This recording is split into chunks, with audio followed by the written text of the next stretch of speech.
Hello. It's nice to see you all here. Now, as the more perceptive of you probably realized by now, this is hell. And I am the devil. Good evening. But you can call me Toby, if you like. We try to keep things informal here, as well as infernal. That's just a little joke of mine. I tell it every time. Now, you're all here for eternity. Ooh, which I hardly need tell you is a heck of a long time. So you'll all get to know each other pretty well by the end. But for now, I'm going to have to split you up into groups. Will you stop screaming? Thank you. Now, murderers. Murderers, over here, please. Thank you. Looters and pillagers over here. Thieves, if you could join them. And lawyers. You're in that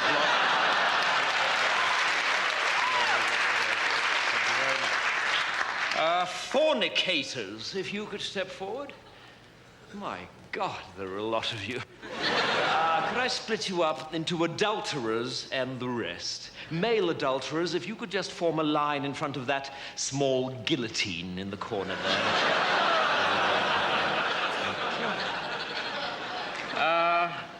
The French, are you here?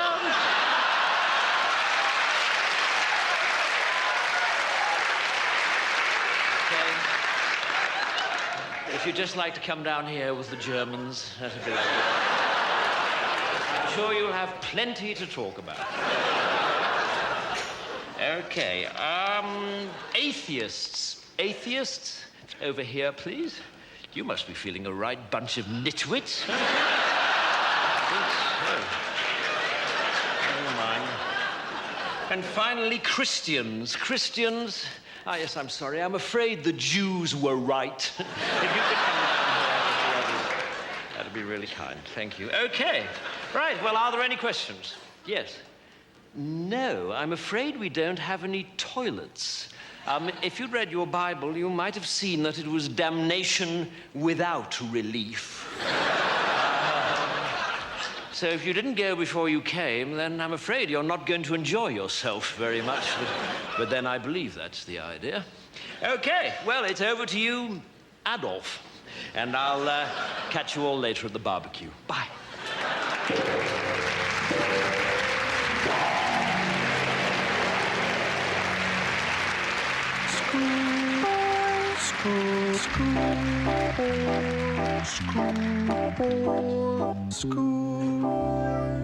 Well, now, Mr. Perkins, it was good of you to come in. I realize that you're a busy man, but I didn't think this matter could be discussed over the electric telephone. No, absolutely, Headmaster. I mean, if Tommy's in some sort of trouble, then I'd like to nip it in the bud. Well, quite frankly, Tommy is in trouble. Recently, his behavior has left a great deal to be desired. Dear. He seems to take no interest in school life whatsoever. He refuses to muck in on the sports field. And it's weeks since any master has received any written work from him. Dear me. Quite frankly, Mr. Perkins, if he wasn't dead, I'd have him expelled.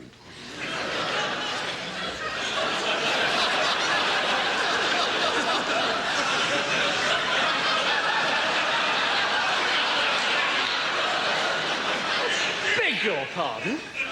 Yes, expelled.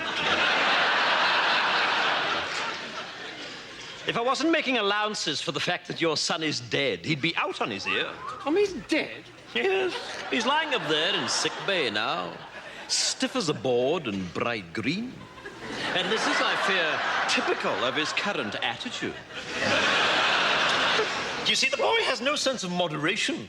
One moment he's flying around like a paper kite, and the next moment he's completely immovable. And beginning to smell. How did he die? Well, is that important? Yes, I think so. Well, it's all got to do with the library. You see, we've had a lot of trouble recently with boys taking out library books without library cards. Your son was caught, and I administered a beating during which he died. But you'll be glad to know You'll be glad to know that the ringleader was caught, so I don't think we'll be having any more trouble with library discipline. You see, the library card system... I'm sorry. Was...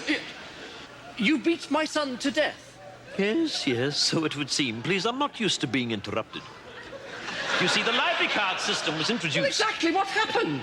Well, apparently boys were just slipping in the library and taking the books. No, during the beating. Oh, that? Well, one moment he was bending over, the next moment he was lying down. I mean, deadish.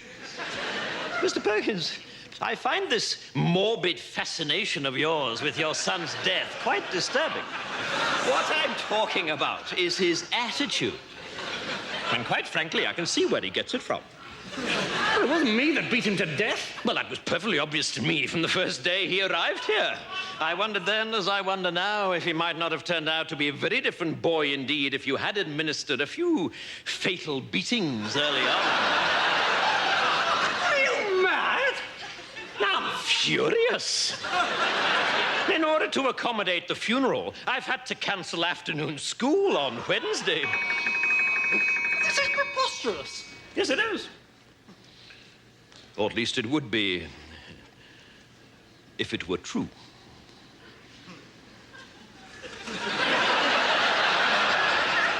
What? I've been joking, Mr. Perkins. Pardon me, it's my strange academic sense of humor. I've been pulling your leg. Oh, thank God. I wouldn't cancel afternoon school to bury that little shit.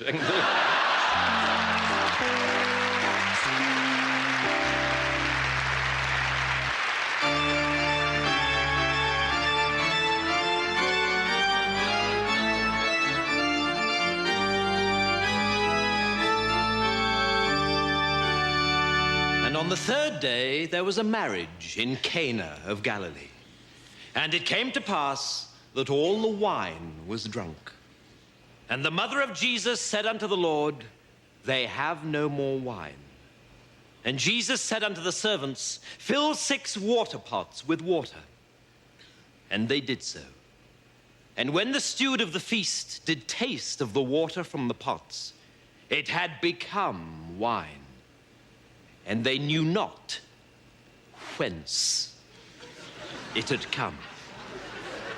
But the servants did know, and they applauded loudly in the kitchen.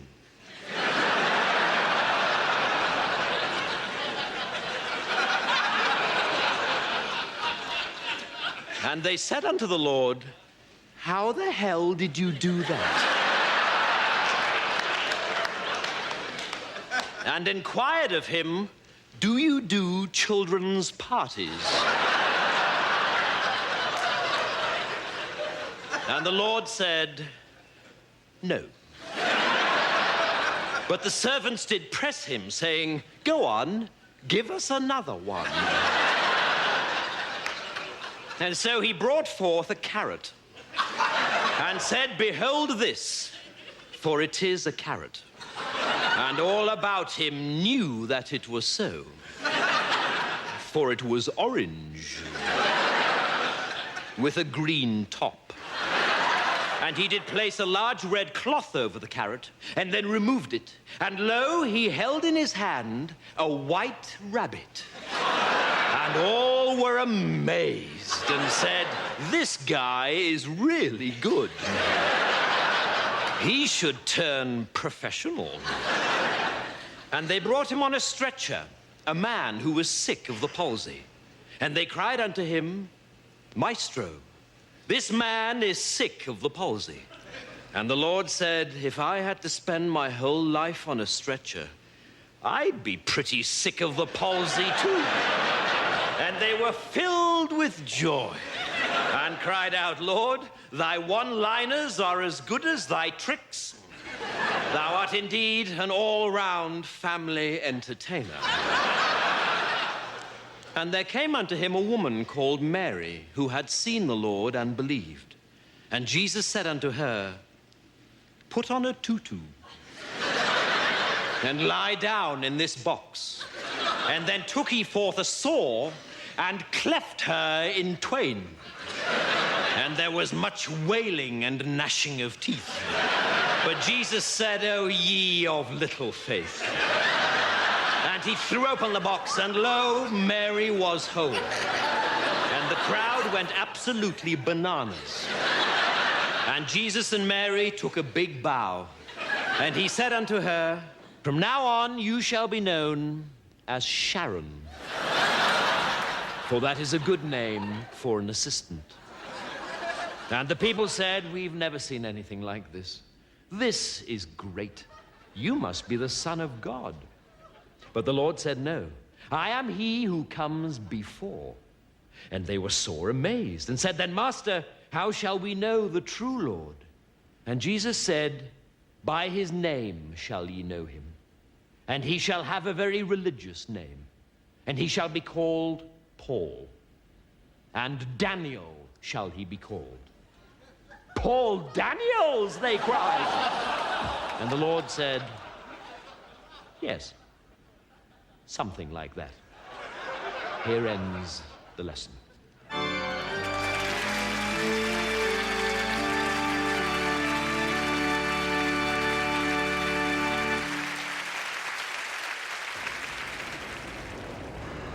And now, in the latest of our series, A Day in the Life, we present a day in the life of the Invisible Man.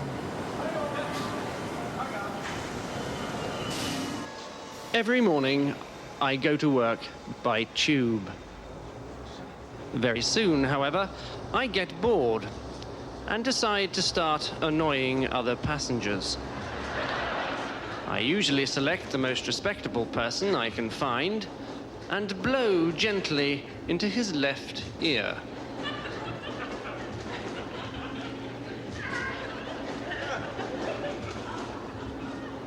Then into his right ear. Then perhaps down the back of his neck. It's about this time that the man thinks I am a draft. But not for long, because I soon stick 2 fingers up his nose. Higher and higher, removing them just before he sneezes.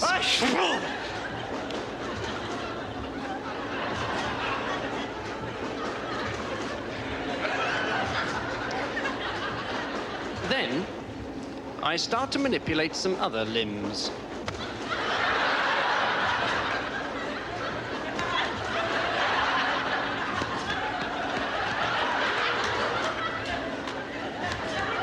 Now I leave him alone.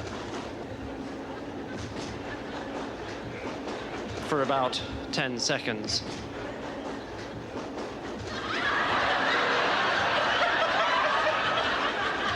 And when he is at his most vulnerable, I kick him in the groin.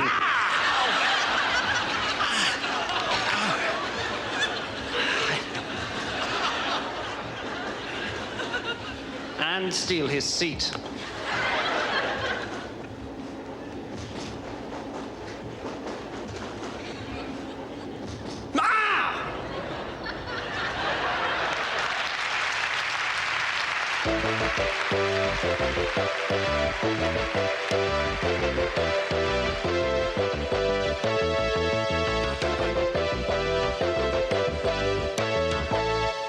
Welcome back to the Olivier Theatre Awards, and we come now to the award for Best Actor of the Year. And the nominations this year are Al Pacino for Death of a Salesman, Kenneth Branagh for Richard III, and then 2 actors, both from the same remarkable new play, Stench by Harold Barkworthy.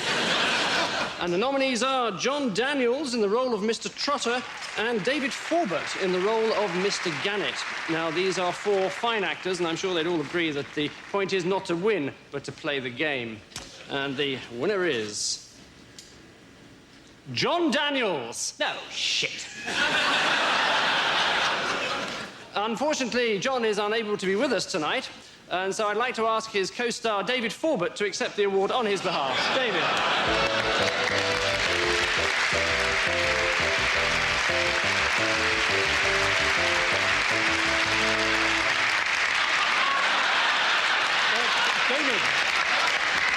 David, perhaps you'd like to say a few words, David.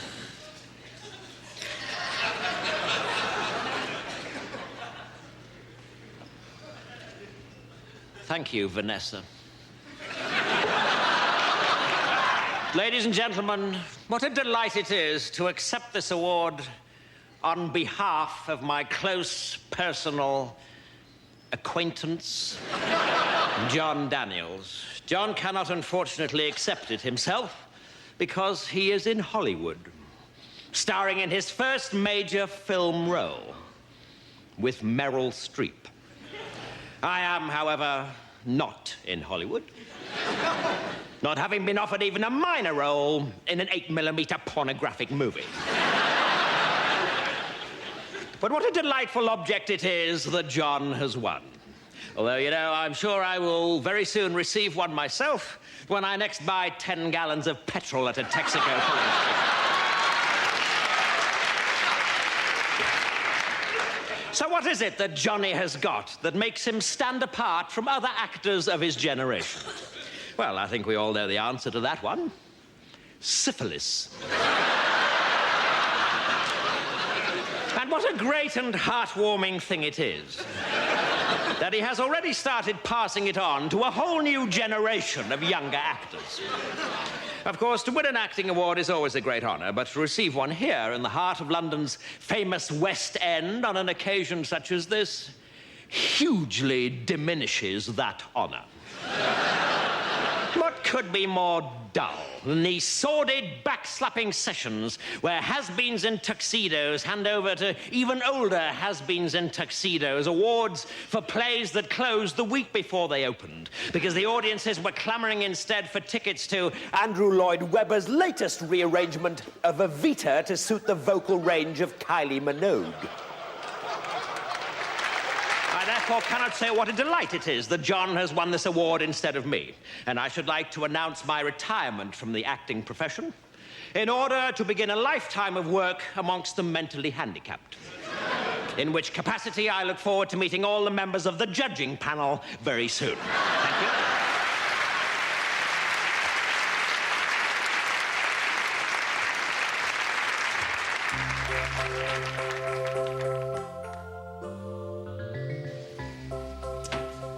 Good evening and welcome to the Boston University Huntington Theatre for this, the second part of our course in elementary courting for men. May I say how pleased I am with tonight's turnout? Some 800 people, which is very gratifying. Tonight we look at the first date. Obviously, taking out a girl for the first time is a very complex issue. The first crucial step is having arranged to pick up your date, not to look like a complete idiot when she opens the door.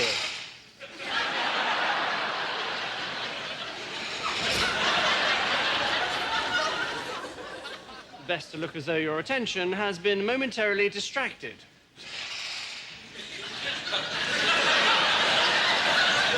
But when you do notice her, it is vital to say how pretty she is looking straight away. But don't overdo it.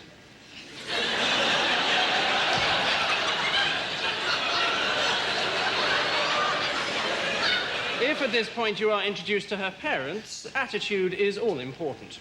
You can be too casual. You can be too keen.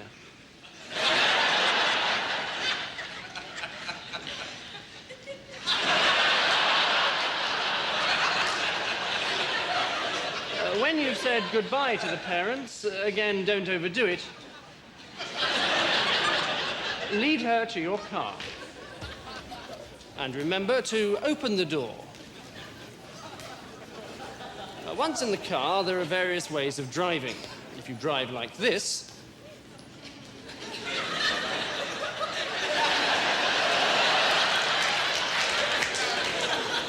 you might lose her respect. If you drive like this,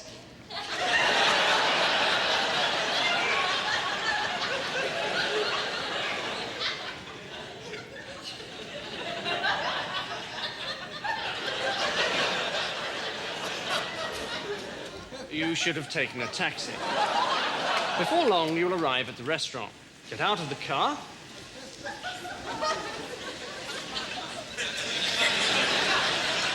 And escort her to your table. Then tuck her into her seat, yourself.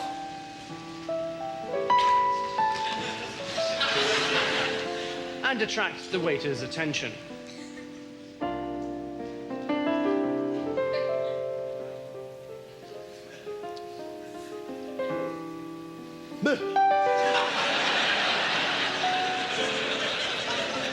Selecting from the wine list is important. Complete ignorance is not good. When the bottle arrives, there's much to be made in the tasting of it, but don't be too professional.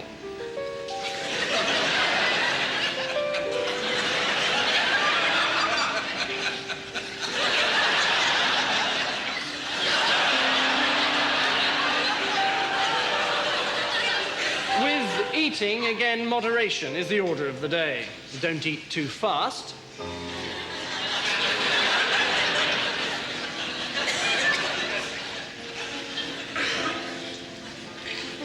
But don't eat too slowly.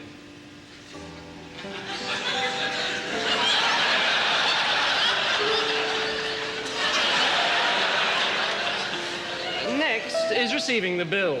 This is a very important moment. You must be sure not to lose your cool. This is right. This is wrong.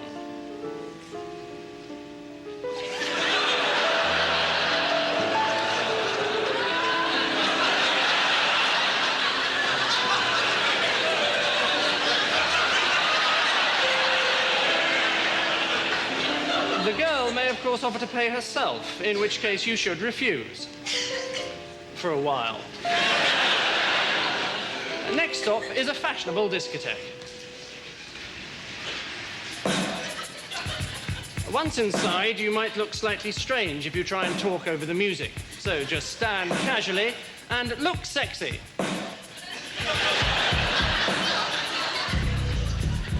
This is good. This is better. This is starting to be misguided. After stance, dance technique is most important. Most people don't know how to dance, and so do too much. Other people do too little. Some people dance as if there's something up their bottom.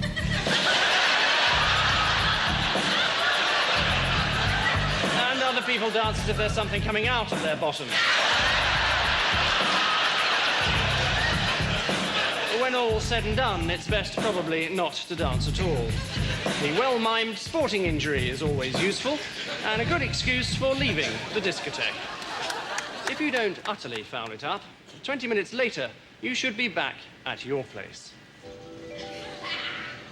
It's important to relax and make your guest feel at home. She will probably feel as nervous as you do, and there's no need to make any extra special effort.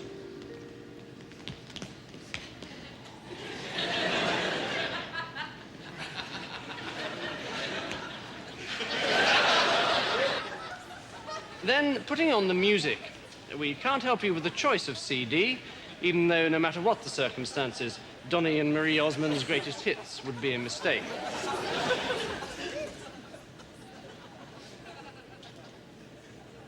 At all costs, avoid the temptation to brag about your stereo.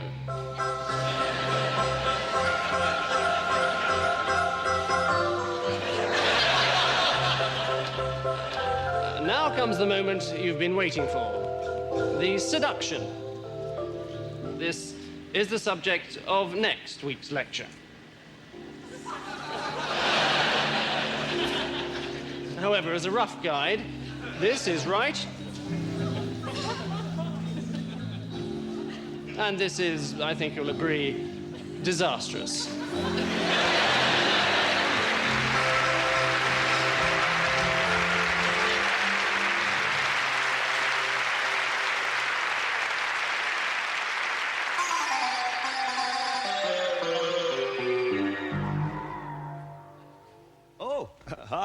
Good evening, gentlemen.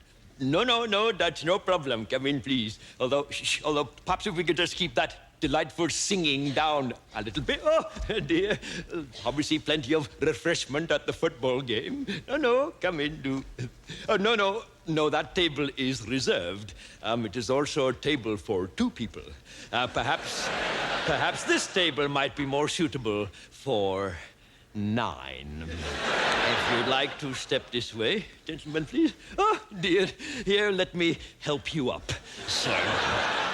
No, it is a tricky bit of floor that deceptively flat and unimpeded.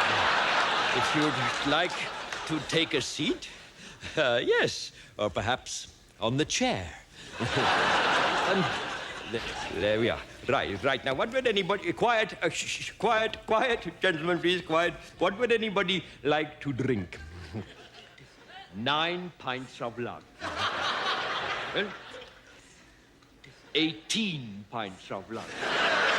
18 pints of lager, right? That's tipping up. Now, if you'd just like to take a menu, they'll just pass those round there, and one for you, sir. Oh, dear. There we go. Straight onto the floor. Here, let me pick it up for you. And again, I tell you what, try and grip it, sir. Either side, between the thumb and the 4 fingers. If you grip, it won't always fall on the floor. Tell you what, why don't we just put it on the table? Here, let me rest it against your friend's head. There we are. There, that should be fine. Right, now, what would anybody like to eat? It is a lamb dish, sir. Yes, a marinated lamb in coconut with a cream sauce. Very nice. No, not hot, sir. It is how can I put it? It is a medium-spiced dish. Yes. Oh, well, in that case, you want the Bombay duck. No, duck. Duck, with the duck. Oh, I see. Oh, it was your little joke. Very funny. Well done, everybody, on that one. That was very good. No, it is the sheikh kebab that is like 2 little turds. The shami kebab is a sort of a mince and onion risol. A bit like cow dung, sir, yes, but in smaller portions. Right. Rajiv, thank you. If you'd like to put the drinks down. Well, can we move your friend here? Well, perhaps if we just roll him. That's a good idea. Perhaps if we just roll him out of his cutlery and into the mango chutney. Don't worry, he'll be fine there. Thank you, Rajiv. Now, would anybody like any raita? That's a kind of a yogurt dip, sort of onion cucumber. Yes, look, I think we'd better wake up your friend here. Well, no, he is not just having a little nap. He's having a little nap face down in a pitcher of beer. He is going to drown. Well, but, oh, dear. No, don't worry, sir. Much better out than in. Eh? Don't you worry about it. Don't you worry about a thing.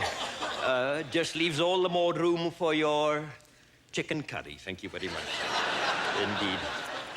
Do you know what your friend here might like to eat? Hello? What would you like to eat? A hot dog. Okay, I'll see what I can do. So let me just go back on this, please. We want a cucumber raita, an onion raita, a paperback raita. But I'm presuming that's a joke. 4 meat curry, 1 Bombay duck, 4 rice, 4 shami kebab, and a hot dog. And anything else for starters? Just some poppadoms and salad and yogurt and shit.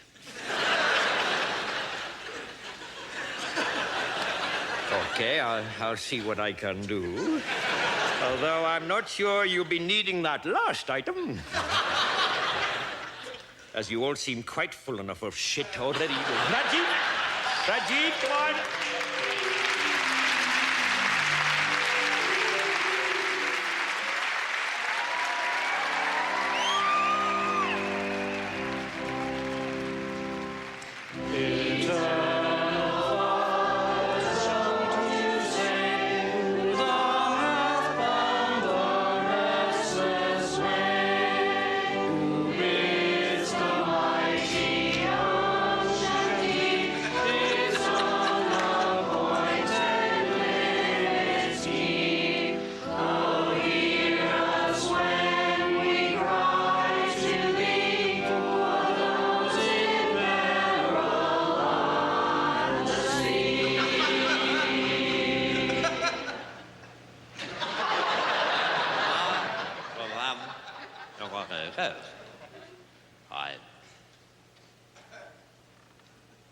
you walk over there where I eat when I'm howling.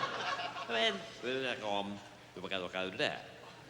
The damn little woman was then look very and it is that on back. Oh, I don't know why we live in my other mind. When it was 1,000 there. But however, they were with the bit they were about everything was alive.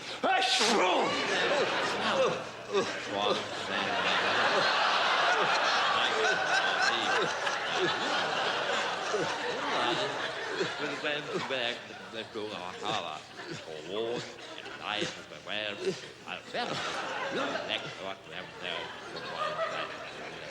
Yeah.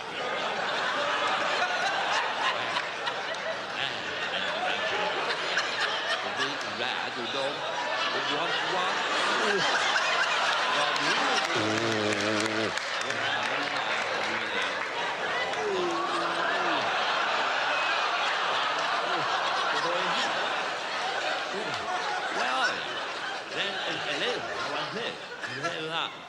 then,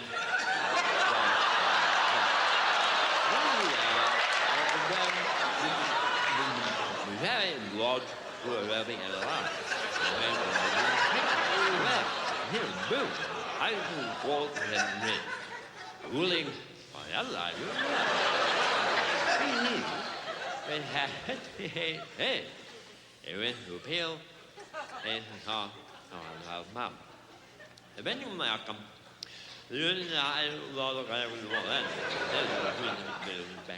Back Dowling, on them, like women, and hump man, and when that on the white milk, free, or the tendons. The line Zappa, help the office as a union have this very well, book. I the best man to play, well, on the 100 well,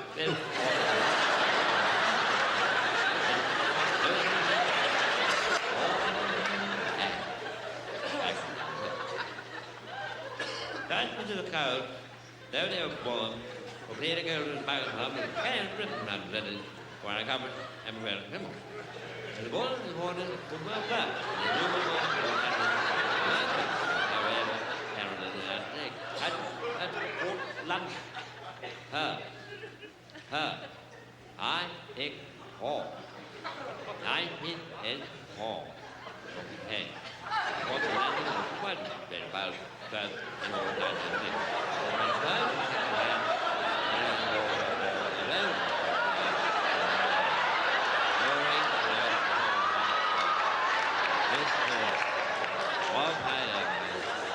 Next question, let's help do this.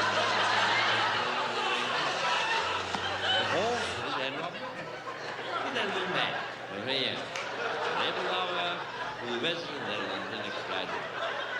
After them all by the U.S. record, both things, where we might, but the love of the rules and the policies of the U.S. But while they were sitting inside the U.S. On the west, in the west, U.S. from the south, was what is left. I don't like how they're right. It was then turned into one day. Yeah. And Mark,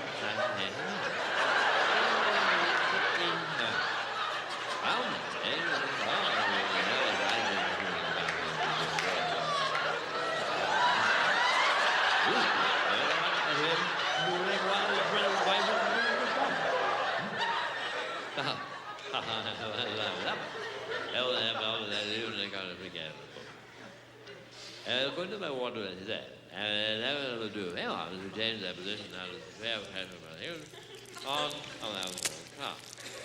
And then we have all the terrible people coming back. All the time.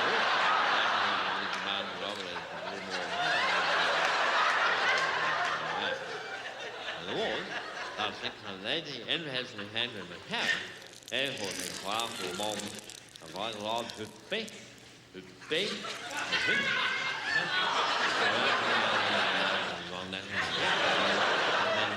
Yeah, on the head. women were among 11 operators in this place who worked along the line by the war. They will be the hailing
Do you ever have one of those days when everything seems to go wrong?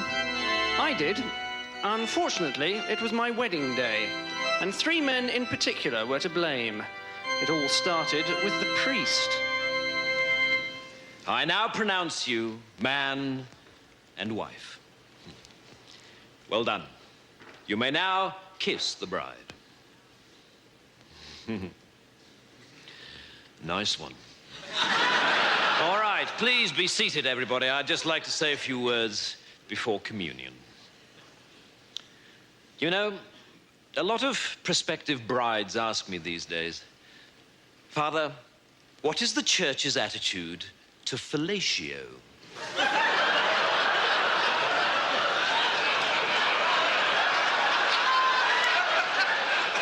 And I tend to reply by telling them a little story about the first time I was asked that question.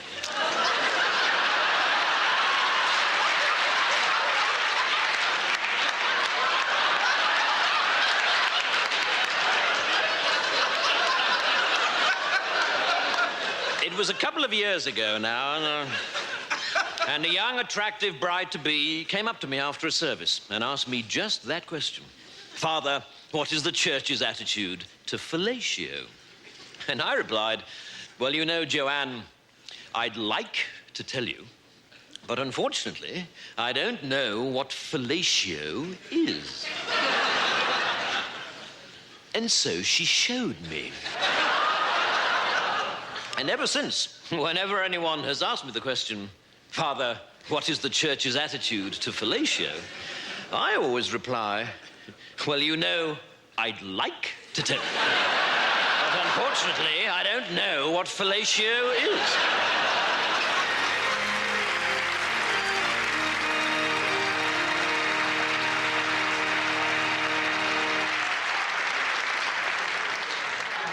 Next came my trusted best man.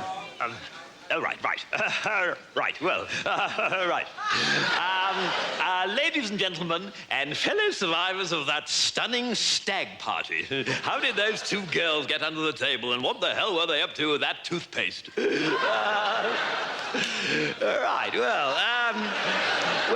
Just before I left the house this afternoon, I said to myself, you know, the last thing you must do is forget your speech. And so, sure enough, when I left the house, the last thing I did, yes, you guessed it, was to forget my speech. So it's all ad lib, I'm afraid.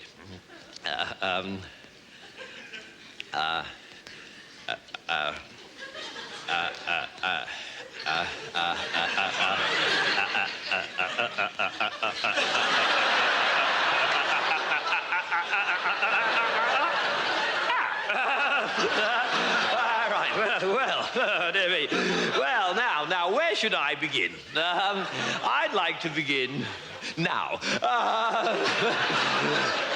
Right. Well, I've known the groom ever since we first went to school together at the age of 8. And you know, he hasn't changed a bit.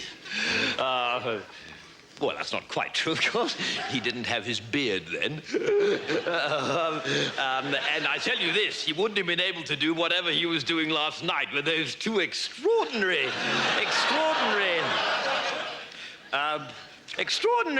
how little people change, isn't it? Although I know I've changed a great deal, because I used to be an absolute arse. Always blurting things out when I shouldn't. For instance, this afternoon, I'm sure I wouldn't have been able to resist mentioning the bizarre sight that greeted my eyes when I opened this man's bedroom door earlier this morning. Yes, but enough of that. He started making gestures at me now, which I think means he wants me to cut my speech short. So suffice to say that I think he'll make a ripping husband, and I think his wife's ripping too, and I can only hope that the dress will hold out. So I'd like to propose a toast to go with the pate.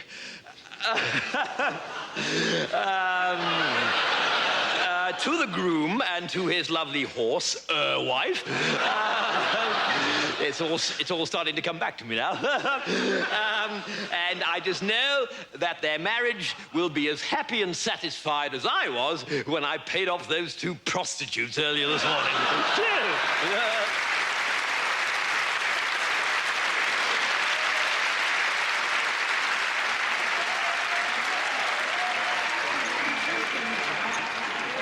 And finally, my loving father-in-law provided the perfect end to a perfect day.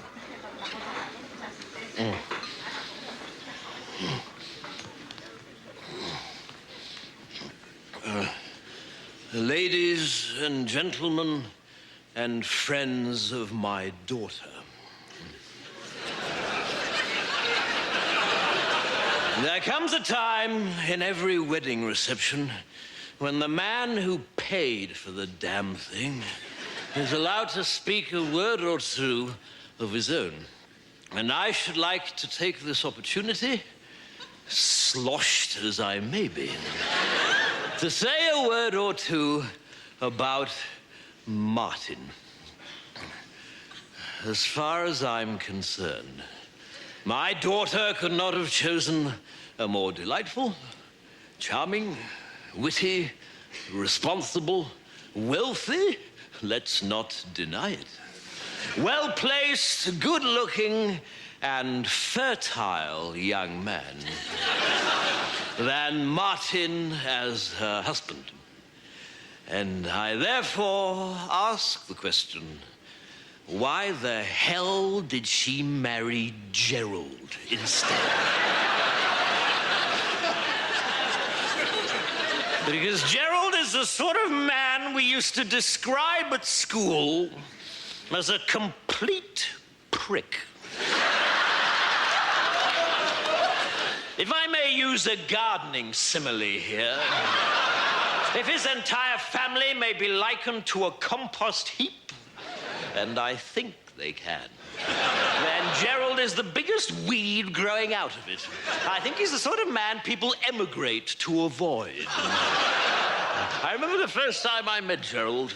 I said to my wife, she's the lovely woman propping up that horrendous old lush of a mother of his, either this man is suffering from serious brain damage, or the new vacuum cleaners arrived. As for his family, they are quite simply the most intolerable herd of steaming social animals I've ever had the misfortune of turning my nose up to. I spurn you as I would spurn a rabid dog. I would like to propose a toast to the caterers.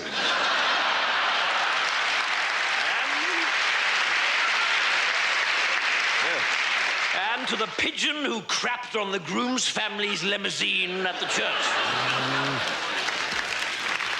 As for the rest of you around this table, not directly related to me, you can sod off. I wouldn't trust any of you to sit the right way on a toilet seat.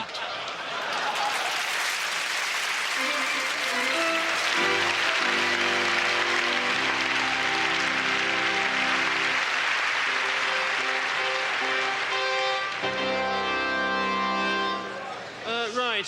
Good morning, everyone. Settle down now, please. Now, as you may know, we were hoping to have Mr. Jeremy Irons with us this morning, talking to us about the art of acting in the cinema. Unfortunately, Mr. Irons has had to cancel due to an unforeseen awards ceremony. But I have been able to procure the services of a local actor, Mr. Bernard Huppup, who was luckily not busy. So it's my pleasure now to read for Mr. Huppup as he illustrates his own lecture on Shakespearean acting entitled The Actor's Art.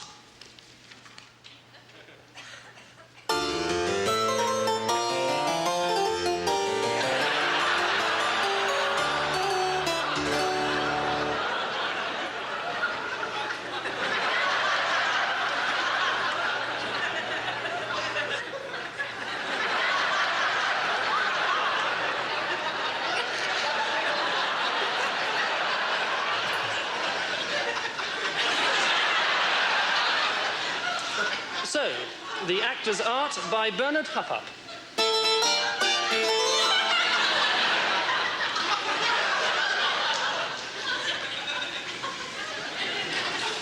At the centre of the Elizabethan world sits the king. Upon the character of the king depends the plot, and so there are many different kinds of king. The benign king with a physical defect. The mad king. The evil king. The evil king hatching a plot. The mad king hatching an egg.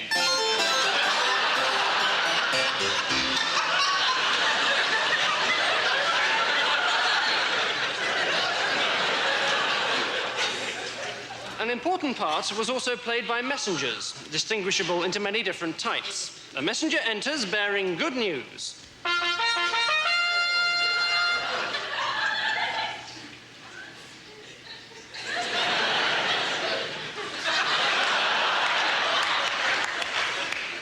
A messenger enters bearing bad news.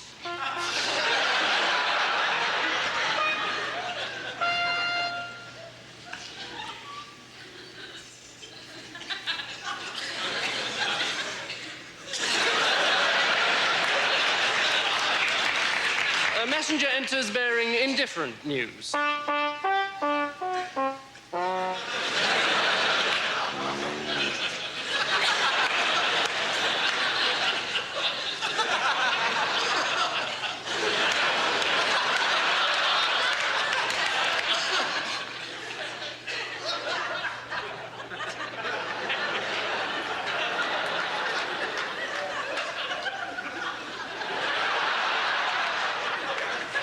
A messenger enters bearing bad news, which he thinks is good news.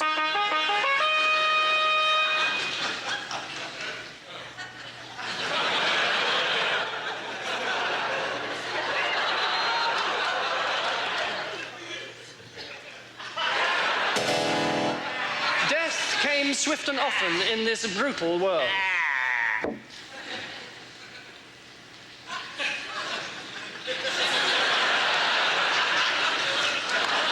Death could come at the hands of a total stranger.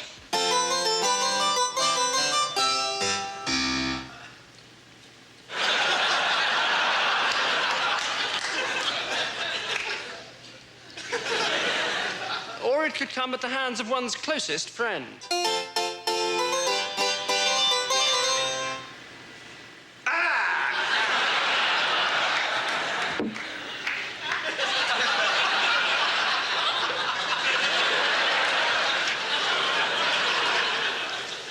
Poison was particularly popular, applied to the frothing cup of ale of the unsuspecting victim. First, we look at the simple poisoning kill.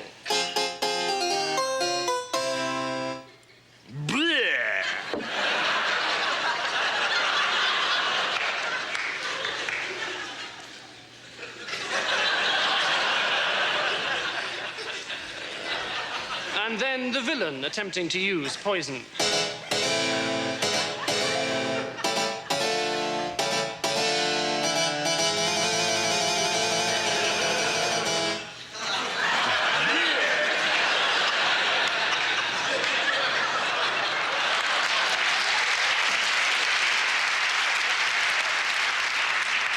But in the end, all these were merely devices, amounting to nothing whatsoever without the plot.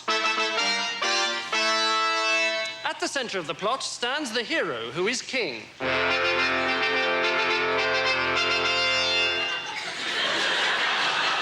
He has a twin brother,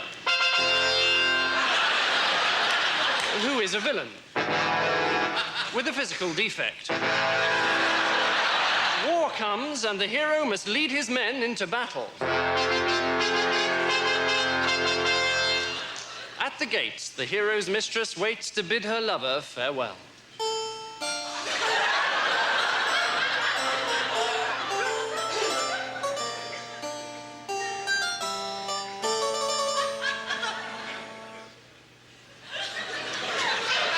And the villain's mistress bids her lover farewell also.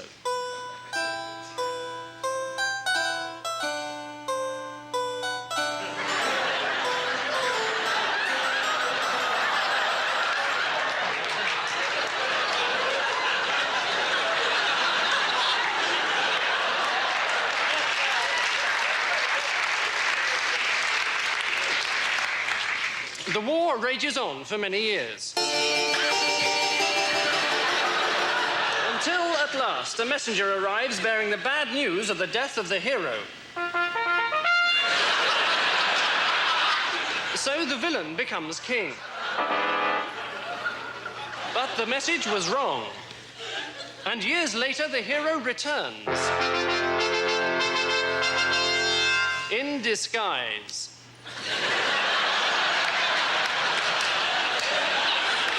Revealing his identity to the audience by means of a surreptitious wink.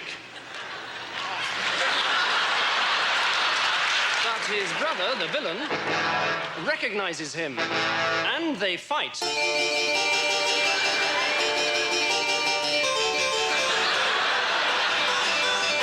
Finally, the villain is mortally wounded.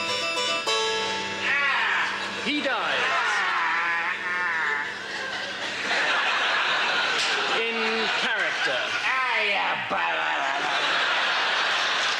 Our hero wins his rightful throne and celebrates with a frothing cup of ale found by the side of his brother's throne.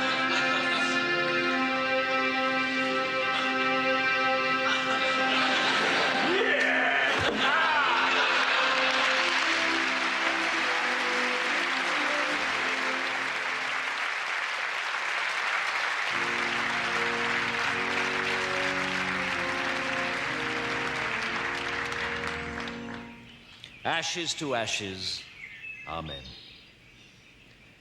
We are gathered here today on this beautiful autumn morning to pay our last respects to Thomas Fairclough, Richard Mason, and Harold Walker.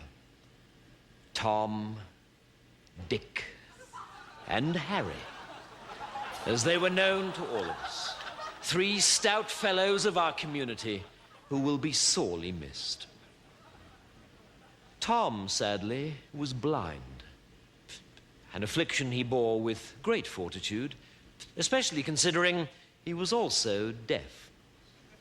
His only power was that of speech and song, and we all recall his enormous voice joining lustily in our hymn singing.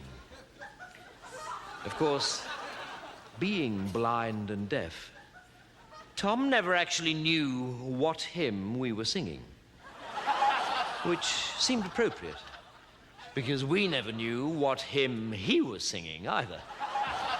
In fact, if we had to be frank with each other, Tom didn't actually know any hymns. Thus, it is with deep gratitude we recall the day when Colonel Grant, using only a sense of touch through the medium of a clenched fist, actually broke through to Tom and got him to shut up. Needing guidance through the darkness of life, Tom was lucky to have a friend like Dick. Dick had perfect eyesight and would gladly lead Tom wherever he wanted to go. Unfortunately, since Dick was also deaf, he couldn't actually hear where Tom wanted to go. Yet, like Tom, Dick never complained about his afflictions, did he? Well, he couldn't. He was dumb. But blessed with the gift of vision, though stone deaf, he was a tremendous fan of Olivia Newton-John. Being such an idiosyncratic pair, deaf to the world about them, Tom and Dick were to have the permanent companionship of Harry. Harry could literally hear a pin drop. Although, being blind and dumb, he could not see to pick it up or warn anyone else not to stand on it. And so, as individuals, they were sadly afflicted. But together, they were in possession of all of God's senses, weren't they? And it is together that we remember them. Together at their job, checking eggs at the battery farm. Dick would look for the cracks, Tom would complain to the foreman, and Harry would do the listening to Radio 1. Likewise, in the evening, when they had returned from work, they would all sit on the big red couch. Dick watching the television, Harry listening to the television, and Tom insisting that it was time to buy a television. Sadly, as we all know, 3 days ago, their peaceful lives were ended. Dick saw the combine harvester.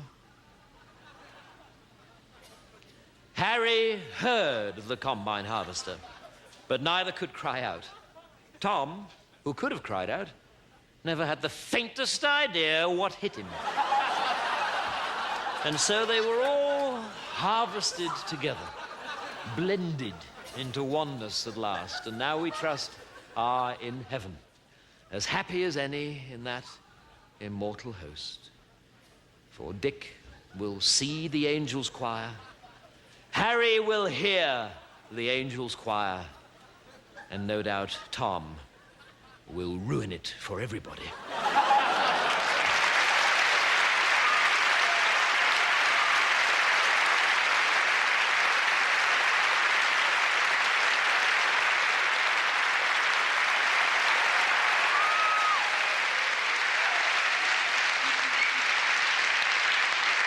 All right, come on, settle down, please.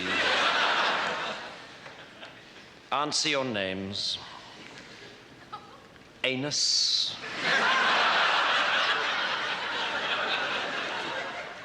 Arse bandit.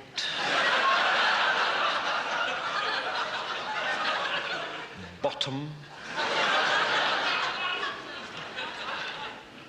Clitoris. Where are you, clitoris?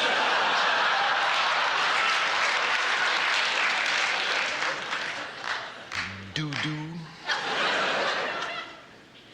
Enema. Fist up.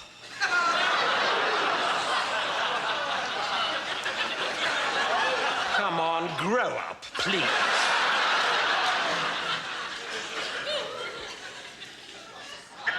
Genital. I'm sorry, genital. Herpes. Still with us, I see. I'm a dick. I'm a dick. Enema, you know I'm a dick, don't you?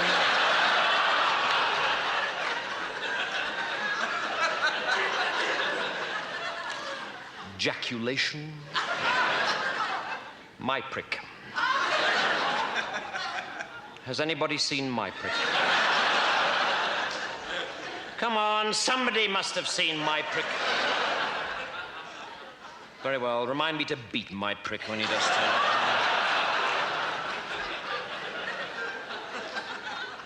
nice and quick.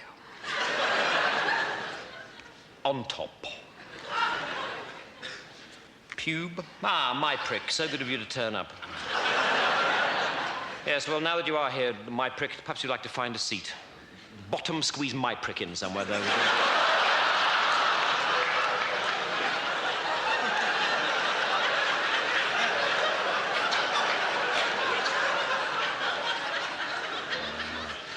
Rigid.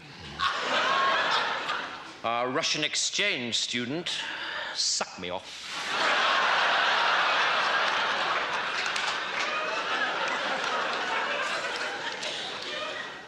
Tight fit. Up your vulva.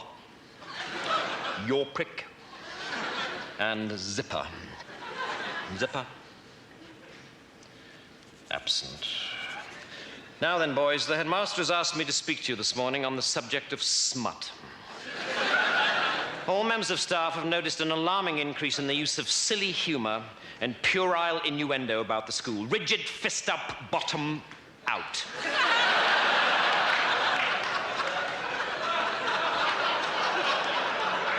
There have been some disgusting doodlings on the walls of the lavatory. Sit up straight on top.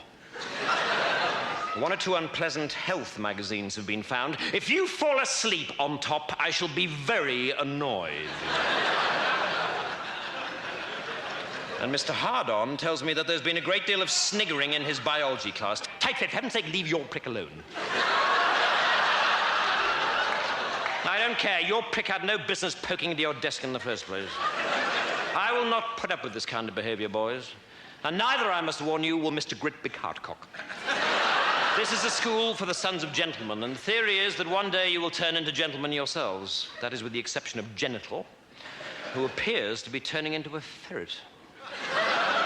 So, there will be an end to this second form toilet humor, where so much conversation is just devoted to smutty, double entendre, do, suck me off nice and quick, detention Saturday. Right, I'm going to the staff room now, but if I come back and catch herpes in the corridor like the headmaster did yesterday, then there'll be trouble.